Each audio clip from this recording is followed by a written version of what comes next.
Hi dear friends, അസ്സലാമു അലൈക്കും, നമസ്കാരം. Welcome back to my channel. എല്ലാവർക്കും സുഖമായിരിക്കുമെന്ന് കരുതുന്നു. ഇന്നത്തെ നമ്മുടെ റെസിപ്പി ബേക്കറിയിൽ നിന്നെല്ലാം നമ്മൾ അതിവില കൊടുത്ത് വാങ്ങിക്കുന്ന കായ ചിപ്സ് വളരെ ഈസിയായി വീട്ടിലെങ്ങനെ തയ്യാറാക്കിയെടുക്കാം എന്നൊന്ന് നോക്കിയാലോ. നമ്മുടെ നാടൻ രുചിയിലുള്ള പച്ചക്കായ ചിപ്സ് തയ്യാറാക്കിയെടുക്കാൻ വേണ്ടി നമ്മളിവിടെ 3 നേന്ത്രക്കായ എടുത്തിട്ടുണ്ട്. ഈ നേന്ത്രക്കായ 3ഉം നമുക്ക് തൊലി കളഞ്ഞെടുക്കാം. നേന്ത്രക്കായ 3ഉം നമ്മൾ തൊലി കളഞ്ഞെടുത്തിട്ടുണ്ട്. ഇനി ഇത് നമുക്ക് മാറ്റി വെക്കാം. മറ്റൊരു പാത്രത്തിൽ നമുക്ക് കുറച്ച് വെള്ളത്തിൽ 1/4 ടീസ്പൂൺ അളവിലുള്ള മഞ്ഞൾപ്പൊടി ഇട്ട് നന്നായിട്ട് മിക്സ് ചെയ്തെടുക്കാം. അതിനുശേഷം ഈ തൊലി കളഞ്ഞ പച്ചക്കായ ഇതിലേക്ക് ഇട്ട് കൊടുക്കാം. 10 മിനിറ്റ് വരെ നമുക്ക് വെയിറ്റ് ചെയ്യാം. അപ്പോഴേക്കും ഇതിൻ്റെ മുകളിലുള്ള കറയെല്ലാം പോയിട്ടുണ്ടായിരിക്കും.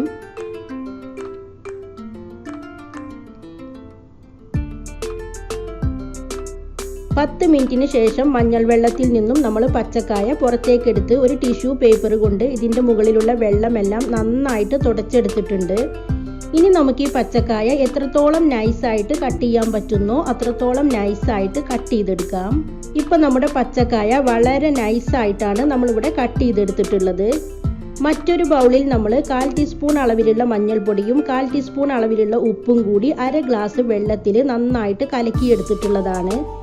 ഇനി നമുക്ക് ചിപ്സ് എങ്ങനെയാണ് ഫ്രൈ ചെയ്യുന്നതെന്ന് നോക്കാം.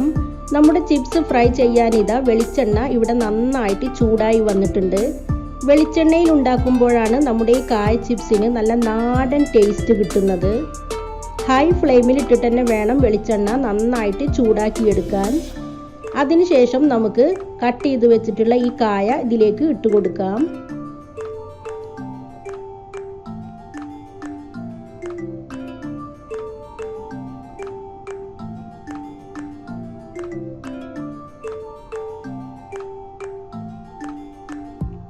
ഒരു മിനിറ്റിന് ശേഷം നമുക്കിതെല്ലാം ഒന്ന് നന്നായിട്ട് ഇളക്കി കൊടുക്കാം. ഇപ്പം നമ്മുടെ ചിപ്സ് പകുതിയോളം ഫ്രൈ ആയിട്ട് വന്നിട്ടുണ്ട്. മുഴുവൻ ഫ്രൈ ആയിട്ടില്ല.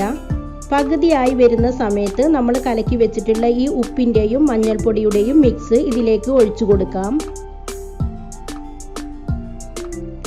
നമ്മൾ ബേക്കറിയിൽ നിന്നെല്ലാം വാങ്ങിക്കുന്ന സമയത്ത് നല്ല അതിവില കൊടുത്തിട്ടാണ് നമ്മൾ ചിപ്സൊക്കെ വാങ്ങിക്കാറുള്ളത്. 2-3 പച്ചക്കായ വീട്ടിലുണ്ടെങ്കിൽ നമ്മൾക്ക് വളരെ ഈസി ആയിട്ട് വീട്ടിൽ തന്നെ തയ്യാറാക്കി എടുക്കാവുന്നതേ ഉള്ളൂ. കാശും ലാഭം, സമയവും ലാഭം. ഇപ്പം നമ്മുടെ പച്ചക്കായ നന്നായിട്ട് ഫ്രൈ ആയിട്ട് വന്നിട്ടുണ്ട്. വെള്ളം ഒഴിച്ചു കൊടുത്തിട്ടുള്ള ആ സൗണ്ടൊക്കെ നിന്നതിന് ശേഷമാണ് നമ്മുടെ പച്ചക്കായ വറുത്ത് കോരേണ്ടത്. ഇപ്പം സൗണ്ടെല്ലാം നിന്നിട്ടുണ്ട്. ഇനി നമുക്കിത് കോരിയെടുക്കാം. അപ്പോൾ നമ്മുടെ അടിപൊളി നാടൻ രുചിയിലുള്ള പച്ചക്കായ ചിപ്സ് ഇവിടെ തയ്യാറായി കഴിഞ്ഞു.